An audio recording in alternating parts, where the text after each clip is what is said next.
It's a huge pleasure to have Lorraine Flaherty chatting to us on the podcast today.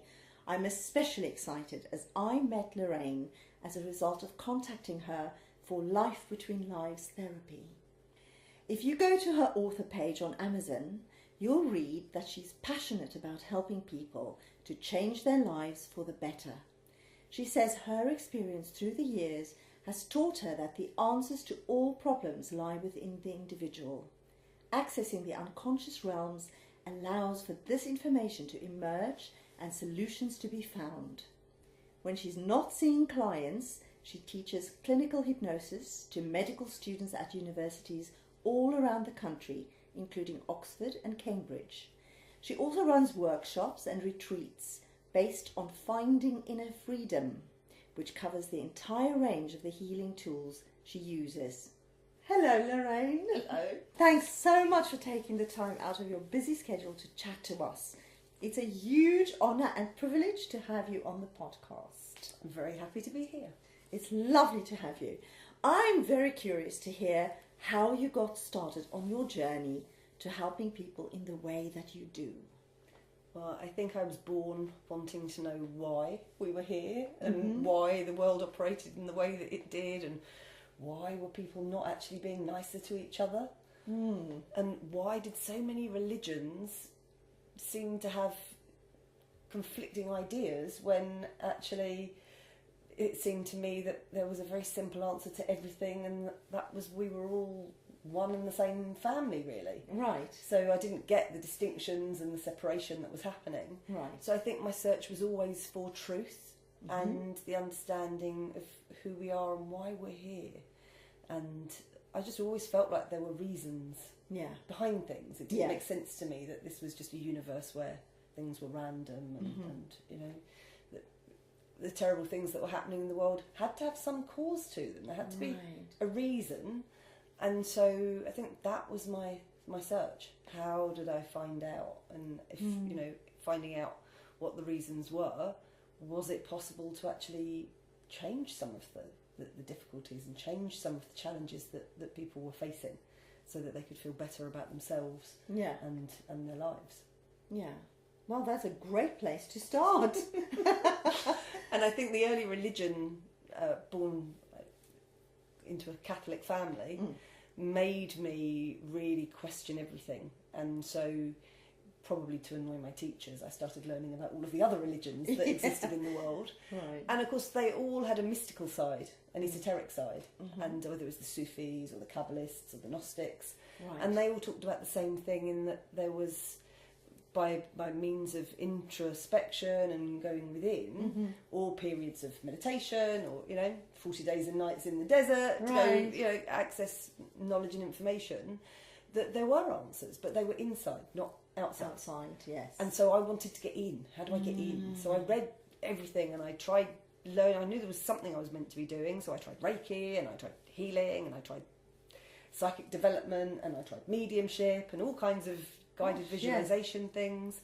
And some of them came a bit close, but none of them actually enabled me to get to the information I needed until I did hypnosis. Oh, right. I didn't realise that. And it was on a 7-day NLP practitioner. Okay. Paul McKenna and Richard Bandler, the co-creator. And I think it was the second day we did the hypnosis exercise. Yeah. And I just knew. I knew in that moment in time that it was the gateway. It was the thing that I'd been looking for and searching for my entire life. That's amazing. Yeah. So how do you use hypnosis? I mean, do you use hypnosis on yourself? I do. Yeah. I do. Yeah. I mean, I was very aware from a young age of the benefits of meditation. Right. And tried every different type of meditation that you can think of because I was struggling. I was chattery monkey mind, wouldn't let me rest. Right. So I had a lot of resistance, but I, over the years, had some really incredibly profound experiences, the ones that they talk about, that you're striving for, achieving nirvana and, there's absolute blissed out samadhi states. It happened, but it usually happened more by accident than design. Okay. And then, having had one of those blissful experiences, I'd go back the following week, and then the harder I tried, the further away from it I got. Right. So there was a lot of frustration, but actually I realised that hypnosis, again, because it's more active and I don't have to quieten down chattery monkey mind, I allow that part of my mind to come on the journey and be the investigator, be the explorer. So it provided the key for that too. So now I do it, and it's, for me, it's the same state, it's the same thing. It just depends on what you do there. Yeah. But yeah, so I regularly do the self-hypnosis. Oh, right, okay. Yeah. I would never, ever have thought that hypnosis would be the gateway to finding truth. But I'm guessing it's a different journey for everybody, and that happened to be your journey. Absolutely.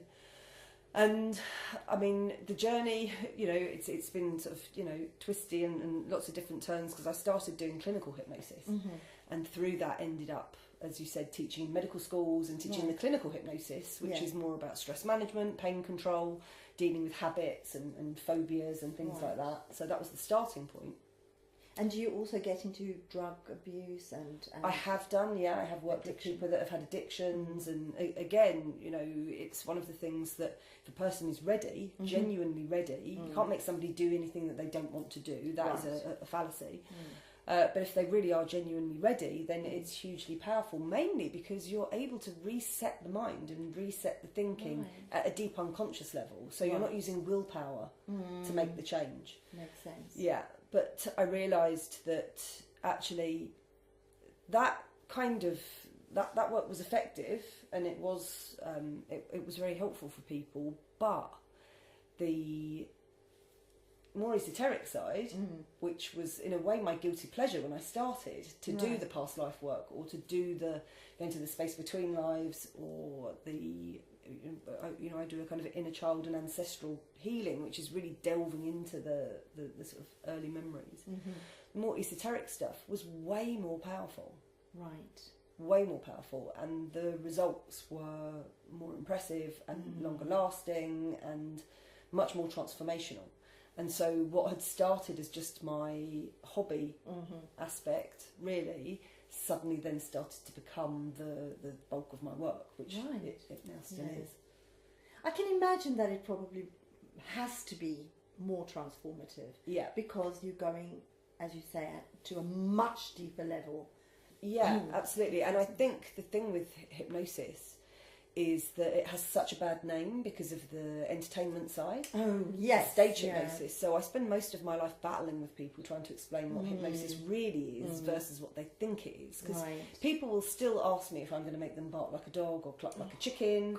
And, you know, they cover their eyes so that I can't look into them. And, you know, it's crazy, really. So my medical students, that would be their first question to me, and I say, well, you know, that's not what I do, but if you really want to bark like a dog or cluck like a chicken, I can help you to do it extraordinarily well. Because we put you into a focused state of attention where that's the only thing that you're thinking about, and therefore your mind is so focused on it, you're going to do a really good job. Which is why people in stage hypnosis shows become funny, and they're able to do these things, but really all they're doing is accessing a file inside their memory bank, which will be a reference to whatever the hypnotist is asking them to do. Right.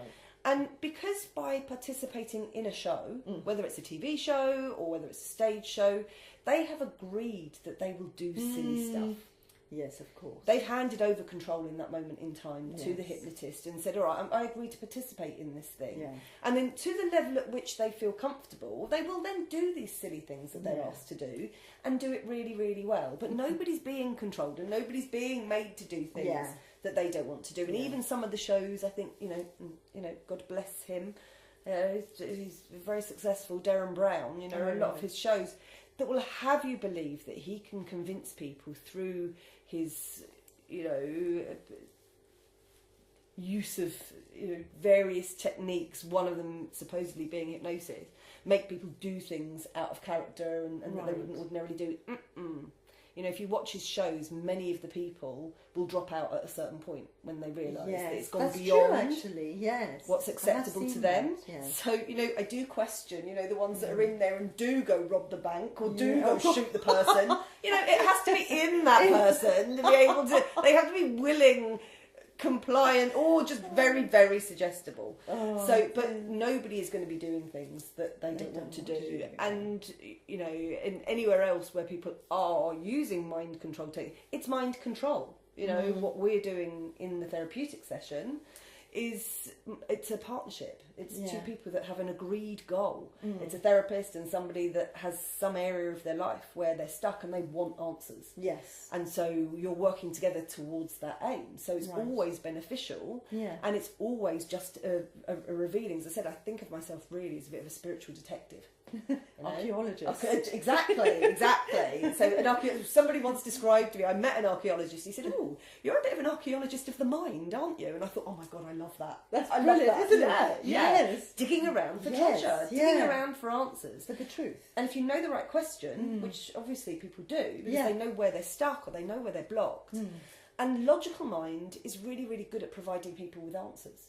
Of course. Yeah, so if someone's stuck or their life isn't working, people go, oh, well, it's because this happened when I was 7, or maybe it's because, you know, my father left, or this happened. Yes. And they make assumptions about what is at the very root, the very core of the challenges they're facing. Right. And in my experience, it's never what people think it is. Ever. And you can't see it with your conscious mind because there's too much information. It's like the memory bank is so full up. If you think every single thing you experience is stored in the back of your mind. Yes, of course. So to try and filter through to actually get access to the real answer. But in hypnosis, you cut right through. Right. You know, there's a certainty, and there's a part of the mind that I refer to as higher mind or unconscious mind that is acutely aware of where the information is. Right. Yeah, so I always say it's a bit like a Google search. You know, it's the bit that you tap in the coordinates exactly, and it goes straight there. But then it might give you, as Google searches will do, a million possibilities. But it's the one that's at the top of the file that you want to open. And interesting. Yeah, and so that's what it enables us to do, to cut through the morass of information and go right to the root. I love the analogy of Google and files and stuff because it just makes it more understandable, I think, to people. Yeah. That's great. Okay, so have you always been a spiritual person? I think I have, yeah. Even as a child, I was definitely seeing and experiencing spirits and just very aware of there being another side to us. And it got put down to me having a very vivid imagination, which I think happens to a lot of people that are spiritual. But my family are quite spiritual, even though they were Catholic. Yeah. So there was always an element. My mum would go to psychics and spiritual circles. My father was always very interested in astrology. Right. You know, one aunt used to do palm reading, and you know, the other one would dabble with tarot a little bit. So. Yeah, it was always there anyway. So when I expressed an interest, I was kind of encouraged. I was supported in it. It was never put to one side. Yeah, so you were never thought completely weird. No, they thought I was weird, but in a good way. Yeah, but you know, I think they all thrived on being a little bit weird anyway. So yeah, I love it. Yeah, and you know, and I was always really interested in kind of mythology and fables, but not just the stories themselves, but looking for the meaning behind the stories. Right. So that for me was always really important. It's like, what does this mean and how can it help? Right. Yeah. Okay. That makes complete sense to me. So can you tell us a little bit more about past life regression and the life between lives therapy, what it is and what it involves? Yeah, well, and I want to clarify, so what I do is past life therapy. Yeah, because there are some schools where, and I guess it is past life regression therapy because I am regressing people back to memories, but I don't ever do it as just as an interest, just to go back and see who people were. Right. So I always do it as a therapeutic journey. So with the past lives, people are actually able to go back and find a lifetime. And I slightly struggle these days with the word past lives as well, because they're actually other lives. Because I think time is only linear when we're in the earth plane. And actually when we do access that data and that information, all our lives are kind of happening. Time is different in the spirit realms. They're all happening at the same time. But that makes sense to me, actually. Yeah. So they're all kind of concurrent. And so people will come in with a problem, and then I will be directing them to the lifetime that will be the most significant in relation to the problem that they're having. Something that will explain perhaps why they are struggling in relationships, or why maybe they're struggling with money issues, or why they're struggling with being challenged all the time or tested. You know, some people are constantly facing adversity. It's just, you know, waves of it. Yes. And it's often the same pattern. It's a thing that keeps happening. It keeps repeating different forms of it. Yeah. But it's the similar theme. And then they're able to go in and actually go back as if they're there to relive. And you've experienced it with me, so you'll know what I'm talking about. And it's hard to explain to, you know, when you don't really know, but I suppose the best way of explaining it is it's a little bit like going back and recalling a holiday memory. So sometimes when people go back and remember a particularly great holiday that they went on, they don't remember everything, but they remember key bits. Yes, the bits that matter. The bits that matter. But actually, if somebody was to close their eyes and just allow themselves to really go in and revel in it and really think, as you know, put themselves back there as if they're there, they'd remember more, because then they'd go, oh yeah, and then when that happened I spoke to this person, and oh god, and then we talked about so it kind of opens up the information. So I, as a guide, help people to go back and remember. And the lifetimes, you know, there's always these jokes when people talk about past lives that, you know, oh, everyone was Napoleon or everyone was Cleopatra. Unfortunately, I've had no Napoleons, no Cleopatras. I have had people go back to ancient Egyptian lifetimes, and I'm always a little bit worried when I say, and what is it that people call you? I'm kind of waiting. Oh, I'm this, you know, Egyptian I breathed in. And no, there hasn't been a Cleopatra. Although actually, I also have to say that there were actually 7 Cleopatras. Not just the one, so that might throw people. But they're usually people that have lived lives that weren't famous in any way, but where profound things happened. And sometimes the profound things are actually simple but profound. So a lot of the time it will be people that go in and, you know, I had one recently where it was somebody that lost her parents at a very young age. Right. And was raised by the grandmother. Right. And it was Middle East, and, you know, probably around the year 1000, right? So about 1,000 years ago. So it was a very simple life. And then at about 12 or 13 years old, the grandmother died. Oh, gosh. So this child is just completely abandoned, yes. And doesn't really know what to do with themselves, and then just sort of takes off, because not really knowing how to stay there, and then not really knowing how to survive anywhere else. And so, you know, it's this very lonely life. And because they'd only ever been the grandmother, didn't really know how to interact or communicate with people. Yes. So then ended up really struggling and unable to ask for help and unable to receive help. So then it was a very sad and lonely life, and then ended up in a small town somewhere, stole some bread because he was hungry, or she was hungry, and was then beaten to death by the people, the you know, the guards in the town, because they wouldn't tolerate. They had a zero theft, you know, hands would be cut, whatever. But they were very strict that they weren't going to have any lawbreakers in their place. And so it was this, you know, and you'd think, well, you know, why would you go back and look at that?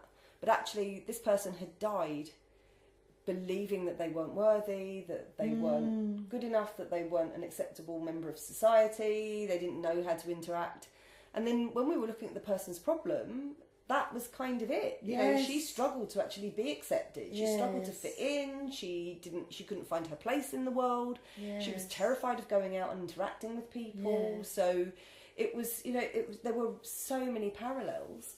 And then we realised, because I get people to go to the death point and then traverse beyond that up to the spirit realms, where, as we know from near-death experiences, you know, there's often a review at that point to look at what had happened. And she was able to learn that she had chosen, before she went into that lifetime, this difficult life. She knew what she was going into, and it was to see whether she could actually learn to love herself, even though there was a void of love, and even though there was a void of connection. The challenge was, could she believe in herself enough to actually step out and to actually see beyond this loneliness? And was then shown that actually there had been a whole group of people waiting in that town. If she'd actually gone and spoke to somebody and said, I'm hungry, can you help me? They would have reached out and they would have welcomed, and there was somebody that could have potentially been a wife and someone or a husband, and that she could have actually started a whole new family with. Yes. But the blinkers and the refusal to connect had prevented all of that. And so in the session, she was able to make that connection with those people and feel what it would have been like to be accepted and to be supported and to be a part of something, and then to create a family and the joy that would have brought. And then as a result of experiencing what it would feel like, was then able to tick the box on that particular challenge, which meant they could let it go. Yes, of course, she could let it go and then had permission to actually experience that connection now in her life. Yeah, because I guess you said something about how she had come knowing that she wanted to experience that. But I guess when you're in spirit form, you think many things are possible. We have no idea. That may not be possible when you're in a human body. Exactly. I would imagine. Definitely. And, of course, the process of being born gives people complete amnesia. Yes, of course. So we forget. We forget that that's what we've signed up for. Yeah. So we come in, and then most of the time people end up feeling like a victim of their circumstances and questioning, why is this happening to me? Yes. When actually it's not happening to them, it's something that they've chosen. Yes, they've So agreed. again, part of my job is to get people to ask different questions. Yes. Not why is this happening to me, but why? Why? What did I choose? What was I supposed to learn from this? Yes. And what did I think I was going to exactly? learn? And then you become empowered rather than a victim. So the healing part of that is, it's the empowerment of knowing that the things that are happening to us are happening for a reason. It's just that sometimes we can't see it.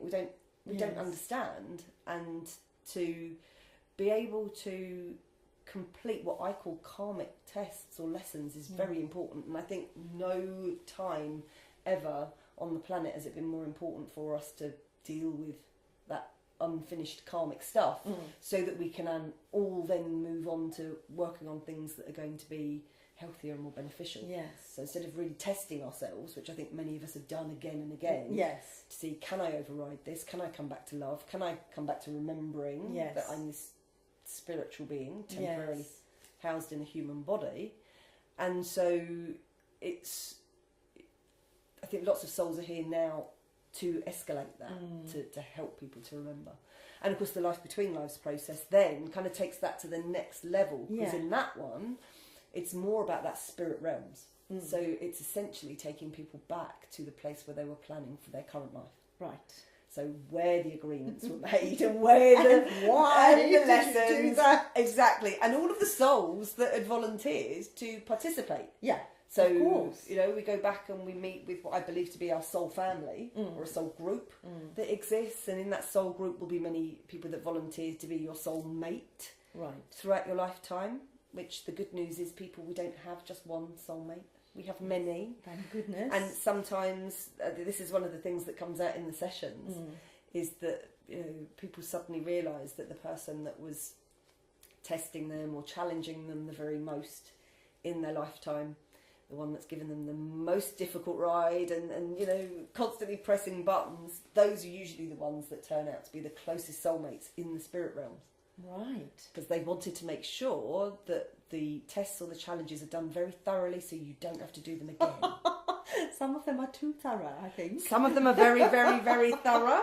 And sometimes, people go, did you have to do it that hard? And they go, yeah, because I really wanted to make sure that you weren't going to have to repeat it. If we didn't do it properly, you were going to have to come back and do it again. And I wasn't going to allow somebody else to do it in case they did a mediocre job. So yeah, well, that makes good sense. And yeah.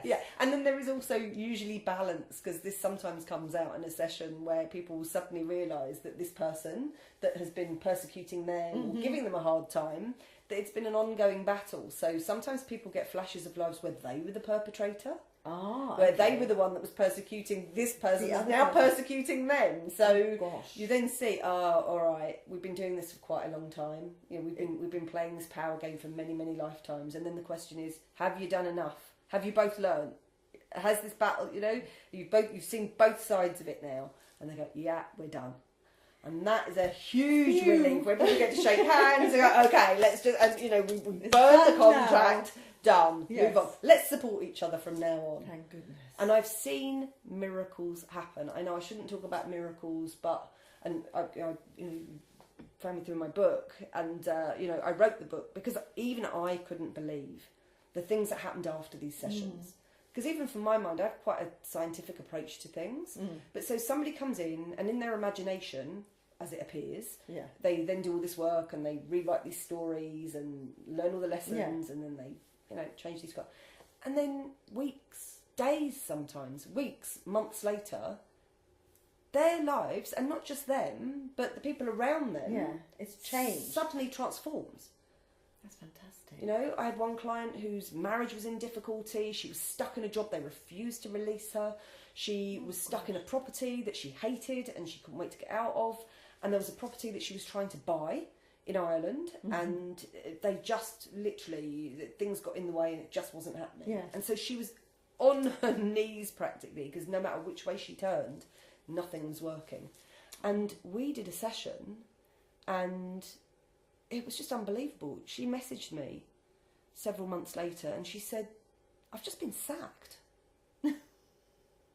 In the most fabulous, releasing, wonderful way. The job that I've been desperately trying to get out of. And she said, and it was all done beautifully, but they just said, oh, look, we've just decided we have to shut this department down, so you're going to have to leave. It was the best thing ever. Her landlord suddenly turned up and went, oh, we've decided to sell, so we're going to give you a month's notice. She'd been trying to get out of that for I don't know how long. Oh, my gosh. The island property suddenly became available and they dropped the price. Then she got a job offer that was a job that she had been dreaming of that didn't even think was possible. And then her partner, out of the blue, because I don't think they were actually married at that point, out of the blue proposed, and they decided they were going to get married. I mean, literally, one after the other, all these things had been stuck. Yeah. All shifted. And it's released. All shifted. Yeah. You can't make it up. That's amazing, isn't it? Yeah.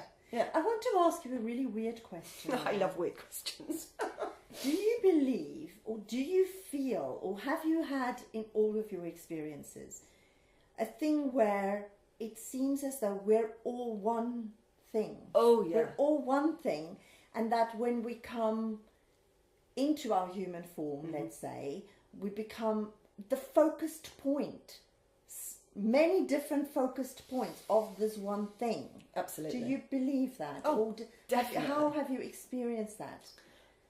In meditations and in some of those experiences that I've had where, I've gone out and expanded my own consciousness and I've experienced it for myself, and it's a knowing that you can't really put into words when you feel like you're a part of everything and yet you're nothing and yet you're all of it. Yes. All at the same time. So there's a knowingness of it. But I've seen so many times in sessions, particularly in the Life Between Lives process, the threads that link people together.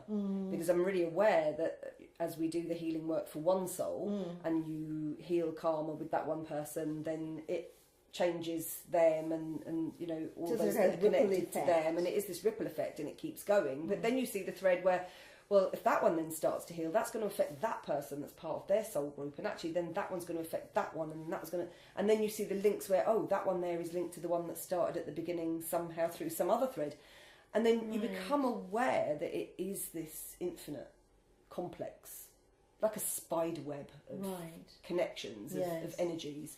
And if you think about it on a kind of quantum physics level as well, we're all made of energy. Yes, of course. And when we die, then that energy effectively dissipates and it goes back up into the hole, and then, we're reborn, and then somehow energy comes back together again and we form. So that energy for me is, whether you want to call it source or God or the universe, whatever, but I kind of end up using the word source. It feels like an ocean. And it feels like in order to know itself, drops separate from the ocean, but they're all still the ocean. Yes. And then, there might be a lake that's formed, and out of the lake then more drops come out to form small pools, and then out of the pools the little drops that come down that are the individuals. But yet when our life ceases to exist, we then travel back up through that. fall into the lake, and from the lake back to source. Yes. And so I think when people talk about ascension or that return, then I think that is the aim. It's about going back and becoming the true nature of who we are, which is essentially God. Yes. All of us are. All of us are. We're all it. Yeah. We're all that. Yes. So I think we are all one. Which again is why it's so important that we step out of judgment. Yeah, because what you do to others, essentially, you're really doing to yourself, isn't it? So if you're lying to someone, you're actually lying to yourself. Yes. Or if you are, as you say, judging someone, you're judging yourself. Or if you kill someone else, actually you're killing a part of who you are. Yeah, absolutely. I'm thinking. Yeah. And I now have enough experience to know that we have no idea what is behind people's actions and behaviours. It's usually pain when people are behaving badly. Right. But also when we see people, and I put it in inverted commas, suffering, like the homeless person on the street. And oftentimes people will say, well, we should do something. We must help that person. Yes. And now I'm always, if someone asks me for help, I will always gladly, I'll always go and buy the homeless person some food or, take care of them if they ask for my help. But I would never have stepped out now of intervening in people's lives or thinking that I know what is going to be best for them, because the soul's journey may require them to experience suffering. Yes. I've seen it enough times where in lifetimes people wanted to know what it was like to be isolated. They'd experienced lives full of joy and full of connection and full of love and full of all the good things that life can provide. So they wanted the opposite, in the same way that I've had clients who have had physical disabilities. Right. Who had had many, many lifetimes as alphas, as big, strong, powerful people. And their soul said, I want to know the opposite. Yes. So I'm going to go in and I'm going to see what life is like in a body that is physically challenged. Yes. And so everything that people everything that they're experiencing out there essentially is going to be perfectly what they need. Right. And that sometimes is really difficult, because if you see a loved one or someone that's close to you, Yes. rather than even a random stranger, our usual response is to want to step in and fix. And help, yes. And help. Yeah. And make them better. And make their life better in some way. When actually, and I've had this sometimes where a soul will get to the end of their life and, and they're doing the review and someone says, so did you do it? Did you really suffer this time? Did you tick the box? And they go, no, some bugger came along and offered me a job and a house, and so I lived this really easy life. And then, well, you know what that means then, don't you? Like, yeah, all right. And then they have to go back and do it again. So I'm really wary now of interfering in anyone's journey. And when I see people suffering, I will say a prayer for them and I honour them and say, wow, brave. Yes. Incredible. And I salute you in your choices. Yeah. And so whether that's somebody that is born in a war-torn country or, somewhere where they're starving or wherever it is that's going on, we can't physically do something right now out of our powers, living here, to change it. I think that there are important messages for the world about how we treat other people and to do things with more kindness and respect. But I do recognise that they chose to be there. Yes. On a soul level, they chose that experience, even if it was just to show the world, hang on a minute, maybe we should be a little bit more compassionate and loving over here. Yes. But it's a brave thing to do, as you say. It is brave. So I love how in your book, Healing with Past Life Therapy, you use references to the children's novel, The Wonderful Wizard of Oz. Can you tell us about the meaning behind your choice to do so? I know you referred earlier on to your curiosity about what lies between myths. Yes, absolutely. So The Wizard of Oz was my favourite film growing up. I've watched it every Christmas, I think, for my entire life. It is a ritual now.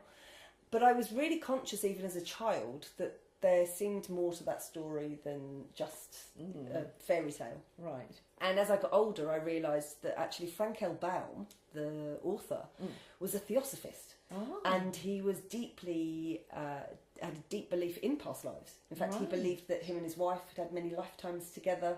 So this idea of transcending from one world and one version of a life into a parallel, a different one, and then actually, returning back It fit really well with what I was doing anyway. But I just loved the metaphor that the Yellow Brick Road is like the journey of life. Yes. And that you need along the way companions to help you. But the companions that Dorothy, our character, had was her dog that was essentially adventure unravelling and sniffing out the truth. Yes. But it was somebody that was searching for wisdom, someone that was searching for love, and someone that was searching for courage. All of the things that we know. But the most important character really is the Wicked Witch, who provides the adversity. Right. And the wizard, who is there showing that there are possibilities and they're not always what they seem. And Glinda the Good Witch, who is kind of the higher self, if you like, who never reveals too much. Yes. Only enough to inspire, but Dorothy has to do the work herself. Yes. But without the witch, and without the challenge, and without the fear that pushed the characters on their journey, they wouldn't have discovered that they had the love, and that they had the courage, and that they had the wisdom inside of themselves all along. And that actually love was the thing that brought them all together. Yeah. So it was just perfect, really. I mean, I love it anyway, but to weave that in through my book was just such a joy. Oh, it's brilliant. I loved reading your book. Thank you. I loved reading it, and I highly, highly recommend it. I really do. If you're the kind of person who are looking for your own truth, then I really think this book can inspire you to try and find it. Well, writing the book as well. Way. Yeah, it was really important for me to write it in a way that was easy to read, informative, but also full of stories. I'm Irish, so I'm a storyteller. Yes. So it is full it's full of examples of the experiences that both myself and my clients went through, and there's lots of transcripts in there. Yes. Direct sort of word for word of what was happening, and the details in them are just. I know, it's really extraordinary. It is extraordinary and inspiring. Yeah. You know, it's inspiring because you read that and you think, oh, and also there are many stories bits of it it resonates with you, doesn't it? And that's what so many people have told me after they've read it, that it felt like it was their story. Yes, it really is. And you're right, it's set out in a really easy to read, very logical way, and makes complete sense. And there are lots of exercises that people can do, and I know over the years that I often bought books with exercises, and then I would always mean to go back and do them and never quite got there. But these ones really do, they're just thought process. You don't necessarily even need to write them down, so they don't need to be hard work, but I think they bring to the surface those questions that need to be asked about why people experience certain things. So even just in the reading of them, it starts to bring information up to the surface that means that then people will know where to look, or what to explore. Should they do that inner search? And I think that's so important, so important. So how did you develop your inner freedom therapy? Well, I realised after a while that even though the explorations into the past life and the soul contracts was really important, that actually what had happened to people in their current life really could have a profound effect on them. So the inner child healing, going in and reconnecting with the part of self that may have been wounded or fearful in childhood that got hidden away. And then I was meditating on Mount Shasta, as you do, up in Northern California, and I was literally shown, it was so bizarre, it was like a little movie running, and I was being shown that what I was doing with the inner child work wasn't sufficient, because that it was the message I got was that it was a bit like gardening. Okay. That you can pull out the weeds, but if you don't get to the root, then it's just going to grow back. Right. So I was shown that you couldn't just stop with the inner child, that you had to go and take care of the reasons behind the parents and the family's behaviours, the beliefs that had been carried through, and the actions that had been carried through. So if there had been a fear of lack or an inability to actually, or time, sometimes the early ancestors were so focused on survival that there wasn't really time to nurture or give love to the children. So their children grow up thinking that that's what parenting is. That's what you do. That you just focus on the work, and that the children take care of themselves. Right, and then it becomes a spiral. And so you then end up with entire families that aren't able to be affectionate or aren't able to give love, and then there's a craving inside, and nobody knows what it is. So they have to fill the craving with something, And it often becomes food or drugs or sex or gambling or whatever. So the root of most kind of addictions stemmed from that. So I realised that was really important. You're kind of rewriting the blueprint of what's going on and the inner core belief system. Right. We talked about the law of attraction, you know, on occasions, and I realised that even with that, manifesting, if somebody, as much as they may want something or desire something and meditate on it, if some part of them inside doesn't feel worthy or deserving, it's not going to happen. It's never going to happen. Yeah. So I realised that needed to be rewritten. And then I do the future life progression, so it helps people to get clarity of where they're going and see various different versions of the future. Right. And then for some people, it's really important to go to that space between lives as well, to learn more about who they are and where they are. And then there's one other component to it, which is about helping people to manage their mind and their energy. Yes. And dealing with, their own energies, and sometimes it's even energies that they may have picked up that don't belong to them. So, you know, clearing, sometimes, you know, we just, whether it's emotions that we pick up from other people or whether it is just sometimes visitors, little spirits that tag along because they're lost. Yes. And they're not bad or evil, they just, you know, they just don't know where else to go, but they can actually be a drain on people's energy field. Of course, yes. So it's important to cleanse and nurture. So I realised that if you ticked all of those different boxes, then it was really, really comprehensive. And then people did get to have a space, a freedom in the mind to be who they wanted to be. So so that's how the package came together, because the clients I was working with, it seemed that when they did each one of those steps, then it really gave them a really solid foundation to be able to move forward. It sounds really powerful. It's very powerful. Yeah. It does, really. So do you feel now we change completely. Do you feel that publishing books on your work has changed your process at all? I think it's fine-tuned the process in a way, because even the act of writing a book, you have to be very conscious of every step, every detail, and my work evolved over time. I mean, I'm officially around 18 years or so now.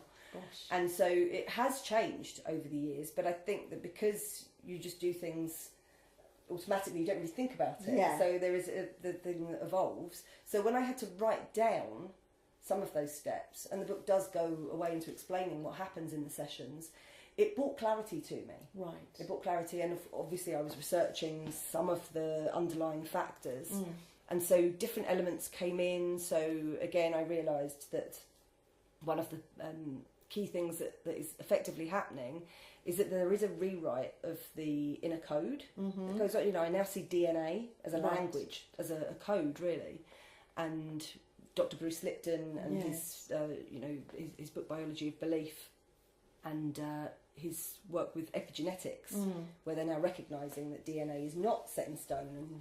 And when I say this, they've been talking about junk DNA for years, which is science speak for we don't know what it is. Yes. And I'm pretty sure that the junk DNA is what is holding the information about who we've been in our other lifetimes. Right. And, our spiritual nature.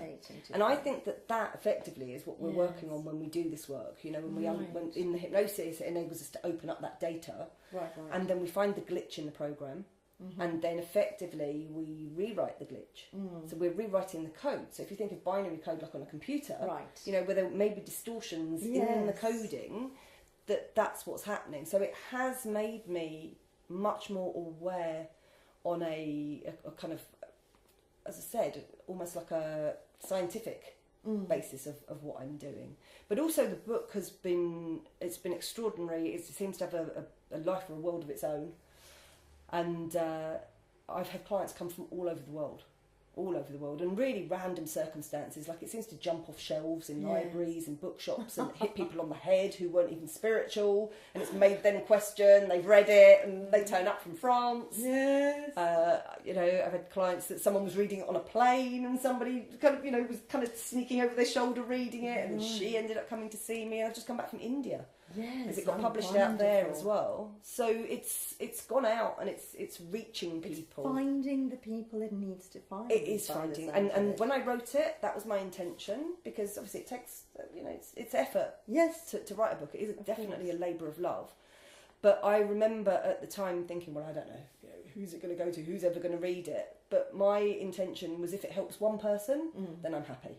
Right. And then as long as it's done that, then then I will be satisfied. It will be worth all of the work. But it's reached a lot more than that. So it's I feel like a very proud mother that it's gone out there. And it's, your baby has gone out. My baby has gone out there. It has. Touch people's hands. Come. Yes. Yeah. Be a bit more gentle. Stop hitting people on the head.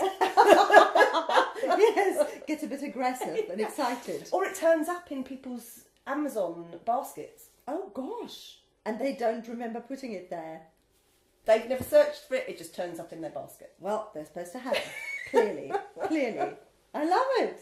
Yes, I love it.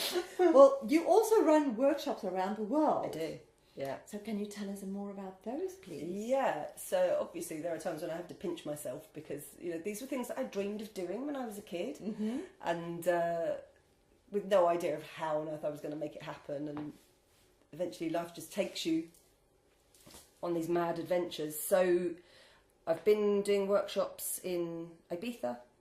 Just come back from India where I was doing some work. We do some stuff in California. So I go to LA every February for the Conscious Life Expo. Right. And while I'm there, I usually do some workshops and see people. And I do trainings in Italy and been doing some workshops in France. So it's lovely. Yeah, it sounds so lovely. Because I think doing this work is always empowering, but sometimes it is really helpful to just step out of your everyday life as well. So to actually take people away to somewhere where they don't have to look at the same four walls and they're not restricted by time frames or people around them that are influencing them. They have permission to just be themselves in another location. Mm-hmm. And so for me, it is really beneficial. And I think more and more people nowadays are pursuing break times with a purpose. So rather than just going and sitting on a beach and unwinding in that way, there's a lot of people that are either doing yoga holidays or doing things where they're actually coming out of it with some real deep benefit for themselves. Yeah. And so, I just... I'm hoping to continue to do more and more. Egypt as well. So we did a retreat in Egypt last year, but earlier this year. Yes. And that is such an incredible, it's such a magical country. Yes. And just being there, you don't even really have to do anything, just standing in the energy of those temples and obviously the pyramids and the wisdom that just oozes up out of the sand, just being there is hugely powerful. But when you meditate there, or when you go in and do the hypnosis work there, the doors of perception just open up so much more because you're being supported by the energy, by all of this, and the synchronicities and the things. And every time I go there's a plan of action, and I've learnt now to be very flexible and fluid with my plans because whatever I think is happening is often not what's happening, and things happen that you couldn't even dream of. Unexpected meetings with people, or somebody will just turn up and say, "Oh well, would you like to come here?" And in most of the temples, I've ended up being invited into either the Holy of Holies that other people aren't invited into, or going to specific temples. Sekhmet quite often turns up. There are lots of temples to her that are they keep them quite private. Right. And especially, they don't really like you doing any kind of spiritual work in the temples. I didn't realise. No, they're quite anti it. So it has to often be done quite covertly. And even when groups of women turn up, they get a bit nervous anyway. They get a bit agitated. If they see you meditating, they'll push you on. They don't want it happening.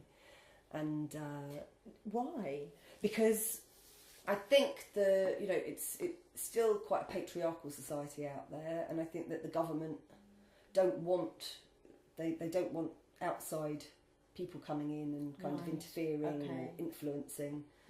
And I think they want to keep their version of the stories. Right. They feed you a certain amount of information, and that's what they want you to believe, and that's what they want you to keep. So, of course, if you go over there and actually access it through unconscious methods, Yes. you get to deeper levels of truth that isn't always just what they talk about. So I think that terrifies them. But yeah, ended up with experiences where through, if you're familiar with the Ho'oponopono, just through doing that prayer, that not only were we not being kind of, moved on by the guards, but the guards were in tears and brought our group in and took us right into the Holy of Holies and meditated with us, with tears streaming down their faces. Oh, fantastic. And so things like that kept happening. Yeah. Well, it's one of my dreams to come with you to Egypt. I'd love to have you there. Definitely is. Definitely. It's on my bucket list to do. Yes. But you also teach in London, don't you? I mean, I know that you also work as a clinical hypnotist and teacher, as you said. But how do you manage to fit all of this in that you're doing? I juggle a lot. Thankfully, I have a low boredom threshold, so that means that I couldn't be doing the same thing every day. Even though I love what I do with a passion, I love all of it. Right. If I was doing the same thing every day, I'd end up tearing my hair out. So the teaching happens maybe 3 or 4 times a year that I end up in the medical schools, and it's kind of 2-week blocks at a time. Right. In between that, I have the office in Victoria where I'm mainly based. Sometimes I work in Greenwich because that's where I first started out. So I'll go and do the odd day down there. And I don't know, somehow it all just manages to come together, really. In the workshops and the teaching, it just, as I said, I tried to make a plan last year. I sat down with somebody and I structured the entire year, and I'd worked out I was going to be in Italy here, and I was going to be in Egypt there, and I was going to be in Ibiza. None of it happened. None of it happened in the way I planned it. And then other things came in and other more extraordinary adventures happened. So now I trust the universe. I go with the flow, and I know when I trust that everything will unfold perfectly, it does. It does. Yeah. When I question, when I try to fight against it, when I try and do it in a more logical left brain kind of way, I hit a wall, and it doesn't happen. So sometimes it's terrifying because I sometimes open my diary and it is empty. Oh gosh! And there is nothing in it for the year, and I think, how am I going to pay my rent? How am I going to survive? And then I have to sit back and I laugh because I'm always looked after, and and I'm not fabulously wealthy, but I always have enough. I always have enough to do all the things that I want to do, and and things are gifted to you, or somebody will offer a fabulous place to stay. So I end up in amazing places doing amazing things that I couldn't have even dreamed of. So I couldn't have planned. And I couldn't have planned. Yeah. And I couldn't have planned. Yeah. So I'm just open now to whatever comes. Yeah. So what have you learned as a result of your journey that you consider to be the most valuable? I think I've learned that you have a choice in life, that you either focus on fear and lack and limitation, or you focus on love and gratitude. I think out of anything, by staying with that really, really simple principle, everything then works. Because if you're looking for lack and limitation, if you're focused on fear, you will find it. It's there. Yeah. It's always going to be there in the world. We live in a world of polarity. It's dark and light, and all the different shades in between. Yes. So I think if you set your intention to look for the love and to look for the things that you can be grateful for and to try and see that in other people, then you get more of that. Yeah, that's what you'll see. Yeah. Well, this has been the most delightful, amazing chat I've ever had. And I'm so grateful that you came to talk to us. I'm very grateful that you had me. Thank you so much, Lorraine. That was really genuinely wonderful. Thank you. Thank you.